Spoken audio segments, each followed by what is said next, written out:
स्वागत है आपका एक और महत्वपूर्ण क्लास में। यदि आप TGT, PGT, NET, BPSC, UP, HESC, GIC, GDC, KVS, NBS, EMRS, D triple SB इन परीक्षाओं की तैयारी कर रहे हैं तो यह वीडियो आपके लिए बहुत महत्वपूर्ण है। यदि आप चैनल पर नए हैं तो आप इसको सब्सक्राइब कर लें, और यदि आपने सब्सक्राइब किया है तो आप वीडियो को लाइक जरूर करें। आज की जो महत्वपूर्ण प्रश्नोत्तरी है उसका संबंध कहानी विधा से है। उन कहानियों से जो नेट के सिलेबस में लगी हुई कहानियां हैं, जो यूपी एचएससी की परीक्षाओं में पूछी जाने वाली कहानियां हैं, तो उनसे संबंधित जो है महत्वपूर्ण प्रश्नों की सीरीज है। और मुझे उम्मीद है कि ये आपको पसंद आएगी। आपको पसंद आएगी तो आप चैनल को सब्सक्राइब जरूर करिएगा। तो चलिए शुरू करते हैं आज की महत्वपूर्ण क्लास। आज की क्लास का जो पहला सवाल है, वो सवाल पहला ये कह रहा है कि आ, चंद्रदेव से मेरी बातें कहानी के संदर्भ में सही नहीं है। आपको ये बताना है कि चंद्रदेव से मेरी बातें कहानी के संदर्भ में कौन सी बात इसमें से सही नहीं है। ए कह रहा है कि बंग महिला द्वारा लिखित कहानी है। बी कह रहा है कि सर्वप्रथम सरस्वती पत्रिका में 1905 में प्रकाशित हुई थी। और सी कह रहा है कि यह पत्रात्मक शैली में लिखी गई है तथा इसमें लॉर्ड कर्जन को प्रतीकात्मक एवं व्यंग्यात्मक रूप से कही हुई बातों का वर्णन है। और डी कह रहा है कि इस कहानी के केंद्र में अर्थ नीति एवं राजनीति है। तो आपको ये बताना है कि यह चंद्रदेव से मेरी बातें कहानी के संदर्भ में इसमें से कौन सा कथन जो है वो सही नहीं है। तो जो कथन इसमें सही नहीं है वो विकल्प बी सही नहीं है। इसलिए नहीं सही है क्योंकि इस कहानी का प्रकाशन 1905 में नहीं हुआ था, बल्कि इस कहानी का प्रकाशन 1904 में हुआ था। और इसको हिंदी की पहली कहानी जो है भवदेव पांडे जो है इसको हिंदी की पहली कहानी मानते हैं। अब आते हैं सवाल नंबर दूसरे पर। दूसरे में कह रहा है कि दुलाई वाली के संदर्भ में सही नहीं है। तो आपको दुलाई वाली जो कहानी है उसके संदर्भ में बताना है कि कौन सी बात सही नहीं है। ए कह रहा है कि बंग महिला द्वारा लिखित यह कहानी एक कहानी है। बी कह रहा है कि यह 1905 में प्रकाशित हुई थी। सी कह रहा है कि इस कहानी में एक मध्यवर्गीय परिवार की साधारण सी घटना को लेकर कथानक का निर्माण किया गया है। और डी कह रहा है कि यह प्रारंभिक हिंदी कहानियों में महत्वपूर्ण स्थान रखती है। तो आपको ये बताना है कि इसमें से कौन सा संदर्भ सही नहीं है, विकल्प ए, बी, सी और डी में से। तो दूसरे का उत्तर आपको देना है कि कौन सा इसमें से सही नहीं है। तो अगर दूसरे का उत्तर देखा जाए तो इसमें भी विकल्प बी जो है वो सही नहीं है। क्यों नहीं सही है? क्योंकि यहाँ लिखा है कि यह कहानी 1905 में प्रकाशित हुई थी, जबकि ये गलत बात है। ये 1907 में प्रकाशित हुई थी। तो इसका प्रकाशन वर्ष कितना है? इसका प्रकाशन 1907 है। और इस कहानी को राय कृष्ण दास ने जो है वो हिंदी की पहली कहानी माना है। अब आते हैं सवाल नंबर तीसरे पर। तीसरे में कह रहा है कि बंग महिला का वास्तविक नाम था। तो आपको ये बताना है कि बंग महिला का वास्तविक नाम क्या था। ए कह रहा है महेंद्र कुमारी, बी कह रहा है राजेंद्र बाला घोष, सी कह रहा है सुरेंद्र बाला घोष और डी कह रहा है कि दुलाई वाली। तो आपको बंग महिला का वास्तविक नाम बताना है। तो बंग महिला का वास्तविक जो नाम था वो राजेंद्र बाला घोष था। विकल्प बी जो है वो सही हो जाएगा तीसरे का। सवाल नंबर चौथा क्या कह रहे हैं? चौथा कह रहा है कि इसके केंद्र में काशी से लेकर इलाहाबाद तक की रेल यात्रा तथा उससे जुड़ी हुई घटनाओं का वर्णन है। यह प्रसंग किस कहानी के संदर्भ में है? आपको बताना है कि यह प्रसंग जो है कि इसके केंद्र में काशी से लेकर इलाहाबाद तक की रेल यात्रा तथा उससे जुड़ी हुई घटनाओं का वर्णन है। यह प्रसंग किस कहानी के संदर्भ में है? ए कह रहा है चंद्रदेव से मेरी बातें, बी कह रहा है दुलाई वाली, सी कह रहा है एक टोकरी भर मिट्टी और डी कह रहा है कि कानों में कंगना। तो आपको बताना है कि यह संदर्भ जो है वो किस कहानी के यह प्रसंग जो है वो किस कहानी के संदर्भ में कहा गया है। तो चौथे का उत्तर देना है। तो यह भी दुलाई वाली के संदर्भ में जो है वो कहा गया है। चंद्रदेव से मेरी बातें और दुलाई वाली इन दोनों कहानियों को बंग महिला ने लिखा है, जबकि एक टोकरी भर मिट्टी जो है वो माधवराव सप्रे की रचना है, जबकि कानों में कंगना जो है वो आ, राजा राधिका रमण सिंह की कहानी लिखी गई है। चलिए अब देखते हैं सवाल नंबर पांचवा। पांचवा क्या कह रहा है? कह रहा है कि काशी के प्रसिद्ध स्थान गोदोलिया का उल्लेख किस कहानी में किया गया है। तो आपको बताना है कि काशी के प्रसिद्ध स्थान गोदोलिया का उल्लेख जो है किस कहानी में किया गया है। ए कह रहा है दुलाई वाली, बी चीप की दावत, सी कह रहा है पिता और डी कह रहा है कि कानों में कंगना। तो आसान सा उत्तर है, ये दुलाई वाली कहानी में जो है इसका जिक्र किया गया है। सवाल नंबर 6वां कह रहा है कि अरे तो क्या मैं मर थोड़ी ही गया था, 4 हाथ की दुलाई की बिसाथी कितनी। किसका कथन है? आपको बताना है कि दुलाई वाली जो कहानी है उसमें ये कथन किसका है?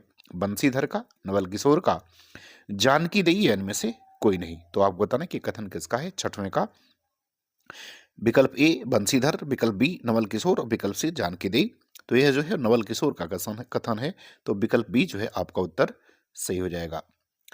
अब आते हैं सवाल नंबर 7वें पर। 7वें में कह रहा है कि खैर दोनों मित्र अपनी अपनी घरवाली को लेकर राजी खुशी घर पहुंचे और मुझे भी उनकी आराम कहानी लिखने से छुट्टी मिली।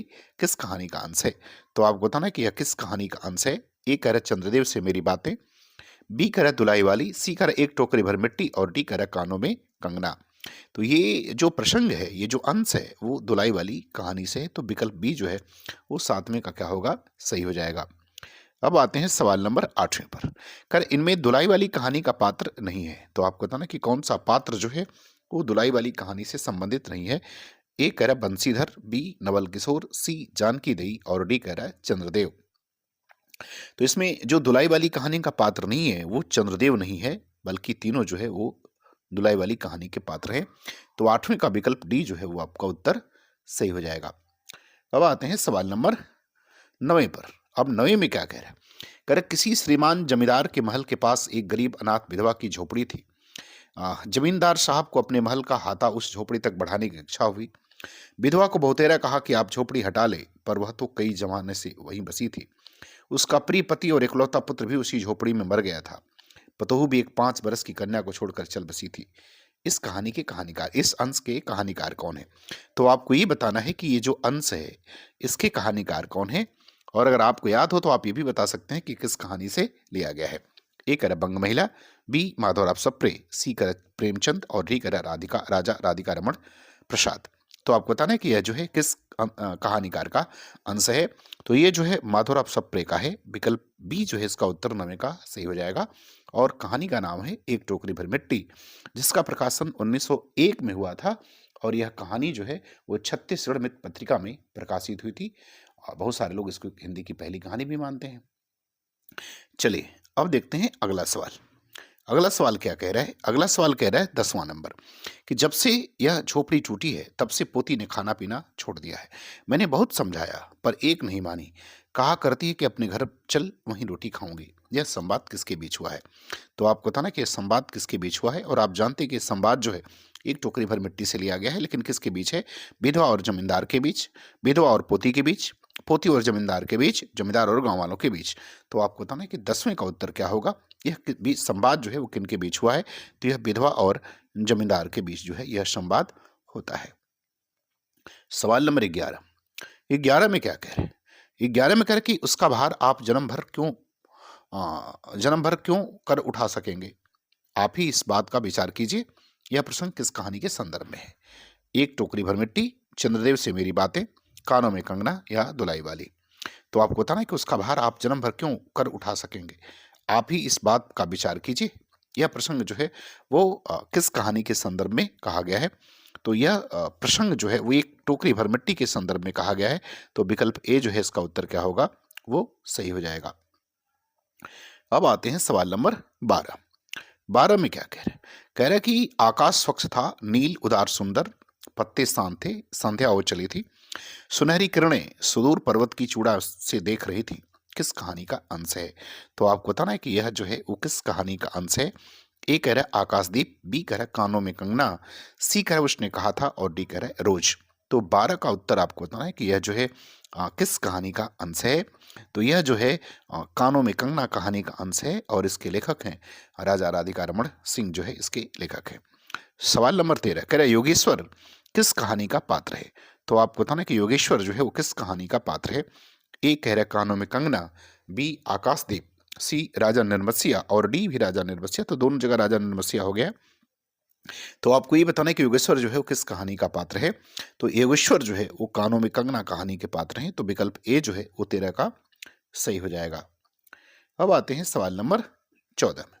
14 में कह रहा है कि नरेंद्र अब मैं चला, किरण तुम्हारे हवाले। किसका कथन है?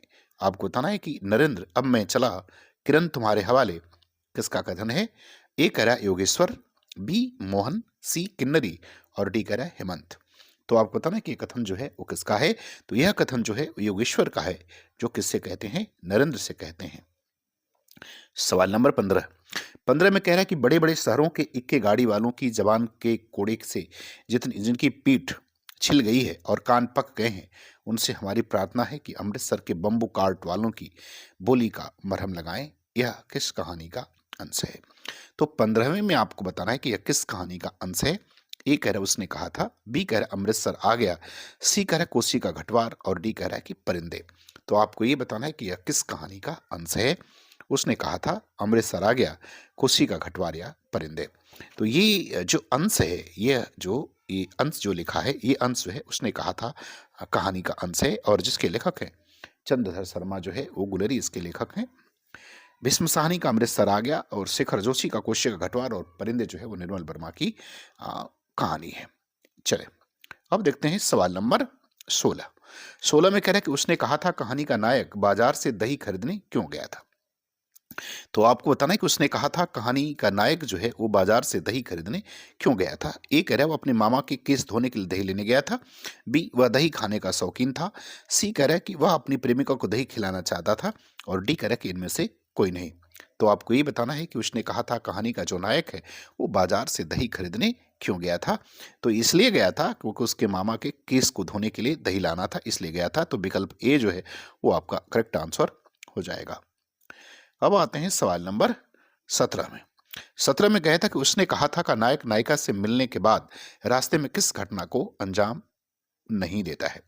आपको बताना है कि उसने कहा था का नायक नायिका से मिलने के बाद रास्ते में किस घटना को अंजाम नहीं देता है।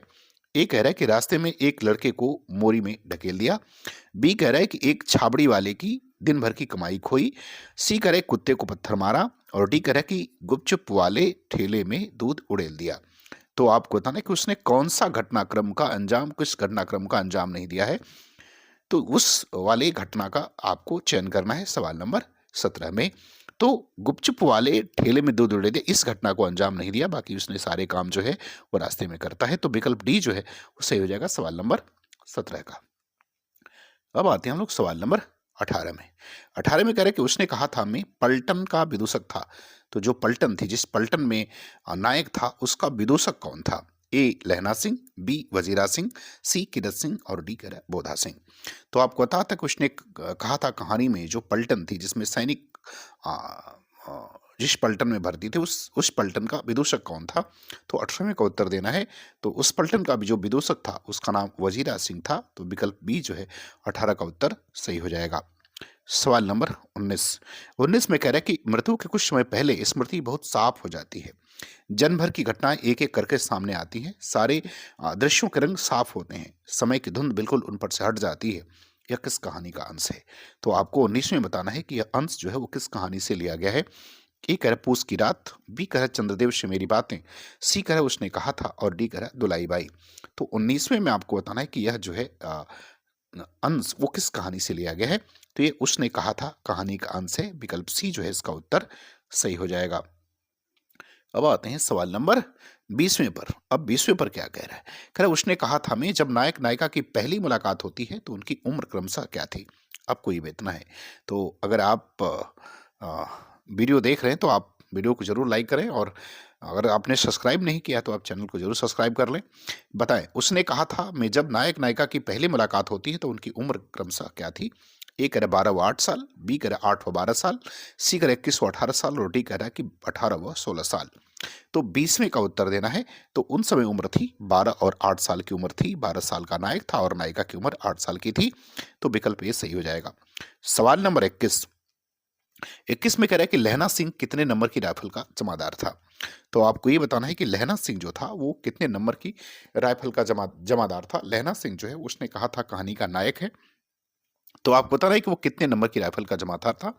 ए कह रहा है 77 सिख राइफल जमादार, बी कह रहा है कि 33 सिख राइफल जमादार, सी कह रहा है 55 सिख राइफल जमादार और डी कह रहा है 66 सिख राइफल जमादार। तो 21वीं का उत्तर देना है। तो जो लहना सिंह था वो 77 सिख राइफल जमादार था। विकल्प ए जो है इसका करेक्ट आंसर हो जाएगा 21 का। अब आते हैं सवाल नंबर 22। 22 में कह रहा है कि नवल की बहू का उल्लेख किस कहानी में हुआ है। तो आपको ये बताना है कि नवल की बहू का उल्लेख जो है वो किस कहानी में हुआ है। ए करे दुलाई वाली, बी करे कफन, सी करे एक टोकरी भर मिट्टी और डी करे कंगनों में कंगना। तो आपको ये बताना है कि नवल की बहू का उल्लेख जो है वो किस कहानी में हुआ है। दुलाई वाली में, कफन में, एक टोकरी भर मिट्टी में और कानों में कंगना में। तो नवल की जो बहू है उसका उल्लेख दुलाई वाली में है। विकल्प ए जो है इसका करेक्ट आंसर हो जाएगा। सवाल नंबर 33। 23 में कह रहा है कि आ, निम्न में सुमेलित नहीं है। आपको सुमेलित जो नहीं है वो आपको बताना है। ए करे कानों में कंगना किरण, बी करे कानों में कंगना जूही, सी करे दुलाई वाली सीता और डी करे कि एक टुकड़ी भर मिट्टी जानकी देई। तो आपको बताना है कि 23 में कि कौन सा सुमेलित जो है इसमें वो नहीं है, ये आपको बताना है।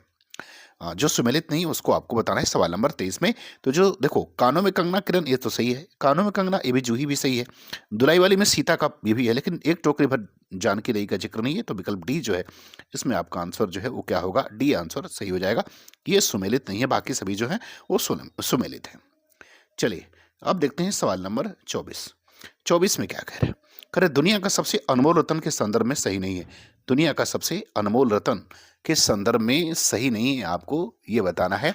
और दुनिया का सबसे अनमोल रतन जो ये कहानी है ये प्रेमचंद के द्वारा लिखी गई क्या है, वो कहानी है जो उनके पहले उर्दू कहानी संग्रह सोजे वतन में जो है वो संकलित है। ए कह रहा है कि यह प्रेमचंद की पहली कहानी थी, बी कह रहा है कि यह कहानी कानपुर से प्रकाशित होने वाले उर्दू पत्रिका जमाना में 1907 में प्रकाशित हुई थी, और डी कह रहा है कि यह प्रेमचंद की कहानी संग्रह सूर्य वतन में संकलित है, और डी कह रहा है कि यह राजभक्ति पर आधारित है। तो आपको बताना कि कौन सा जो है इस कहानी के संदर्भ में सही नहीं है। 24वें का उत्तर आपको देना है कि यह जो है वो इसमें कौन सा जो है वो सही नहीं है। तो डी विकल्प से, यह राजभक्ति पर आधारित नहीं है, यह विकल्प गलत है। इसमें यह बात सही नहीं है, राजभक्ति पर आधारित नहीं है, बल्कि यह राष्ट्रभक्ति पर आधारित है। किस पर, राष्ट्रभक्ति पर आधारित है। तो विकल्प डी जो है वो क्या हो जाएगा, इसका उत्तर जो है इसमें सही होगा। ये विकल्प इसमें गलत है। बाकी यह प्रेमचंद की पहली कहानी, ये भी सही है, कानपुर से प्रकाशित जमाना में हुआ था, और प्रेमचंद कहानी शोजे वतन में संकलित है। तो तीनों बातें सही है, एक जो सही नहीं है वो डी नहीं है। तो 24 का विकल्प डी सही हो जाएगा। अब आते हैं सवाल नंबर 25 में। 25 में कह रहे हैं कि अगर तू मेरा सच्चा प्रेमी है तो जा दुनिया की सबसे अनमोल चीज लेकर मेरे दरबार में आ। यह कथन किसका है। तो आपको बताना है कि अगर तू मेरा सच्चा प्रेमी है तो जा दुनिया की सबसे अनमोल चीज लेकर मेरे दरबार में आ। यह कथन किसके द्वारा कहा गया है। तो दिल फरेब दिल फिगार से कहती है, बी करे कि दिल फिगार दिल फरेब से कहता है, सी करे कि रतन अनमोल से कहता है, और डी करे अनमोल रतन से कहता है। तो आपको बताना है कि ये कथन जो है किसका है। तो ये कथन जो है वो दिल फरेब का है, और यह दिल फिगार से कहती है। तो विकल्प ए जो है इसका उत्तर सही हो जाएगा 25 का। अब आते हैं सवाल नंबर 26 में। 26 में क्या कह रहे हैं, कह रहे दिल फिगार दुनिया के अनमोल रतन की खोज में किन किन चीजों को लाता है। तो आपको बताना है कि दिल फिगार दुनिया के अनमोल रतन की खोज में किन किन चीजों को लेकर के आता है। ए कह रहा है कि उसे पहला रत्न पर चढ़ने वाले काले चोर की आंख से टपका आंसू मिलता है। बी कह रहा है कि वह दूसरा रत्न प्रेमी तथा प्रेमिका की चिता से मुट्ठी भर राख लेकर आया। सी कह रहा है कि खून का वह आखिरी कतरा जो वतन की हिफाजत में गिरे दुनिया का सबसे अनमोल रत्न माना गया। और डी कह रहा है कि उपरोक्त सभी। तो 26 का उत्तर देना कि आपको कौन सा उत्तर सही होगा। तो इसमें पहला वाला भी सही है, दूसरा भी सही है और तीसरा भी सही है। तो विकल्प डी जो है इसमें सही हो जाएगा। उपरोक्त सभी जो है वो लेकर के आता है किसके दरबार में, दिल फिगार के दिल फरेब के दरबार में वह जो है सभी चीजों को लेकर के वो आता है। अब सवाल नंबर 27। 27 नंबर सवाल क्या कह रहे, तू मोहब्बत का दावा करता है और तुझे इतनी भी खबर नहीं कि मजबूत इरादा मोहब्बत के रास्ते की पहली मंजिल है। मर्द बन और यूं हिम्मत नहार, पूर्व की तरफ एक देश है जिसका नाम हिंदुस्तान है, वहां जा और तेरी आरजू पूरी होगी। दुनिया का सबसे अनमोल रतन कहानी में कथन जो है वो किसके द्वारा कहा गया है, आपको ये बताना है। ए कह रहे दिल फिगार का है, बी कह रहे सिपाही, सी कह रहे बुजुर्ग का, और डी कह रहे काला चोर का। तो 27वें में आपको बताना है कि कथन जो है वो दुनिया का सबसे अनमोल रतन कहानी में किसके द्वारा कहा गया है। तो यह कथन जो है वो बुजुर्ग के द्वारा कहा गया है, और यह बुजुर्ग जो है वो किससे कहता है, दिल फिगार से कहता है इस कथन को। चले अब देखते हैं सवाल नंबर 28। 28 में कह रहा है कि दिल फिगार और दिल फरेब किस कहानी के पात्र हैं। तो बड़ा आसान सा सवाल है। ये कह रहे दुनिया का सबसे अनमोल रतन, बी कह रहा है ईदगाह, सी कह रहा है सोजे वतन और डी कह रहा है जमाना। तो दुनिया का सबसे अनमोल वतन के दोनों पात्र हैं, तो 28 का ए सही हो जाएगा। सवाल नंबर 29 में कह रहा है कि हम गरीब की कोई नहीं सुनता सरकार, बच्चे आए थे कचहरी में, मैंने सब कुछ कहा पर किसी ने नहीं सुना, यह कथन किस कहानी का अंश है। तो आपको 29वें नंबर सवाल में बताना है कि यह कथन जो है वो किस कहानी का अंश है। ए कह रहा है राही, बी कह रहा है कानों में कंगना, सी कह रहा है ईदगाह और डी कह रहा है कि एक टोकरी भर मिट्टी। तो ये कथन जो है वो राही कहानी से ली गई है, तो विकल्प ए जो है वो सही हो जाएगा। और आप कमेंट में जरूर बताएंगे कि राही कहानी जो है वो किसके द्वारा लिखी गई है। चलिए अब बात करते हैं सवाल नंबर 30वें की। किसकी? सवाल नंबर 30वें की आप हम बात करते हैं। सवाल नंबर 30वें में क्या कह रहे हैं? कह रहे ईदगाह के संदर्भ में सही नहीं है। आपको ये बताना है कि ईदगाह के संदर्भ में कौन सी बात सही नहीं है। ए कह रहा है ईदगाह प्रेमचंद की उर्दू में लिखी हुई कहानी है। बी कह रहा है कि यह प्रेमचंद की सुप्रसिद्ध कहानियों में से एक है। सी कह रहा है कि इसमें एक अनाथ बालक की कहानी बताई गई है। और डी कह रहा है कि इसका प्रकाशन सरस्वती पत्रिका में हुआ था। तो आपको ये बताना है कि ईदगाह में के संदर्भ में ये इसमें से कौन सा कथन जो है वो सही नहीं है। तो ईदगाह के संदर्भ में जो कथन सही नहीं है वो विकल्प ए है। यह प्रेमचंद की उर्दू में लिखी हुई पहली कहानी, ये गलत बात है। ईदगाह का प्रकाशन जो है 1933 में हुआ था। कब हुआ था? 1933 में हुआ था, जब प्रेमचंद हिंदी में कहानी लिखने लगे थे। तो मुझे उम्मीद है कि आपको मेरी वीडियो पसंद आएगी। पूरा वीडियो देखने के लिए आपका धन्यवाद।